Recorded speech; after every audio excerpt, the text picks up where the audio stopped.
ప్రకాశం జిల్లా ఒంగోలులో గాంధీ వర్ధంతి సందర్భంగా మంత్రి డాక్టర్ డోలా బాల వీరాంజనేయ స్వామి గాంధీ విగ్రహానికి పూలమాలలు వేసి నివాళులర్పించారు. ఈ కార్యక్రమంలో మంత్రితో పాటు పలువురు జిల్లా అధికారులు పాల్గొన్నారు. మహాత్మా గాంధీ గారి వర్ధంతి సందర్భంగా మహనీయునికి నివాళులర్పించడం జరిగింది. ఈ కార్యక్రమంలో మన జేసీ గారు, మేయర్ గారు, డిఆర్ఓ గారు, డిఎస్పీ గారు, మిగిలిన పాటు అందరూ కూడా పార్టిసిపేట్ చేశారు. దేశం కోసం,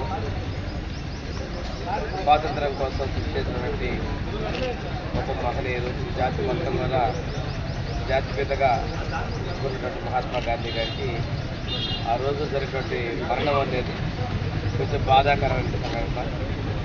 ఆ కాల్పుల్లో చనిపోవటం ఏదైనప్పటికీ ఆ మహనీయుని యొక్క త్యాగాల్ని, అహింసావాదంతోనే ముందు జరిగిన విషయాన్ని మరొకసారి మనం గుర్తు చేసుకుంటూ ఆ మహనీయునికి నివాళులర్పిస్తున్నాం.